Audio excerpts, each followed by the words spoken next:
تهش 1 سال داریم تا فروپاشی اقتصادی ایران. دومینو فروپاشی اقتصادی کشورها وقتی قطعه اولش بیفته تاریخ ثابت کرده دیگه نمیشه هیچ کاری کرد.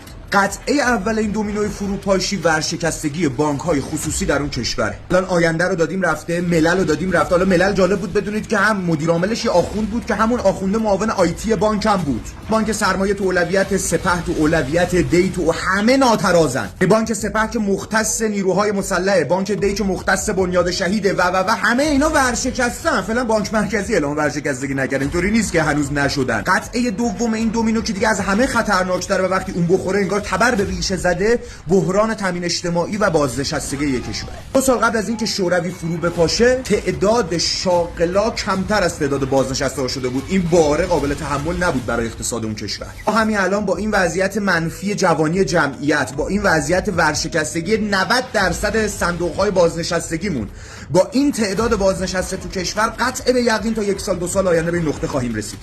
آقای آمار بگم فیوزتون بپره. در نیمه دهه 1980 میلادی 3-4 سال قبل از فروپاشی تعداد بازنشستگان شوروی از تعداد شاغلا جلو زد. آقا خر میخوابه بخوابی. متوجه درزمو همین اتفاقی برای ایران داره میفته. قطعه سوم پازل فرار سرمایه از کشوره. ما یه چیزی بالغ بر 10 میلیارد دلار از چند سال پیش تا الان فرار سرمایه از کشور داشتیم که همه صاحبین صنعت و کسب و کار بودن ها. بعد از جنگ 12 روزه یک شیب سعودی پیدا کرده که بیا ببین. و قطعه چهارم این دومینو که بیفته و تمام کار علاوه اقتصادی ابر تورم بالای 50%. که الان ما تورممون چقدره؟ همون داستانه که شوروی روز صبح مردم از خواب پا شدن، آب تو لوله ها نبود، بنزین تو جایگاه سوخت نبود، برق تو سیما نبود و ایناها. تهش میخوایم کره شمالی بشیم. بابا این چه حرفیه؟ ما الان بی ارزش ترین پول دنیا رو داریم. کره شمالیا دارن میگن ما تهش میخواد ایران بشیم. مگه چی میخواد بشه؟ اون لحظه‌ای بود که گورباچوف اومد نشست رأس ساعت چیز گفتش که در 30 ثانیه اعلام کرد فروپاشی اقتصادی شوروی رو و بلند شد رفت. Я прекращаю свою деятельность на посту президента СССР.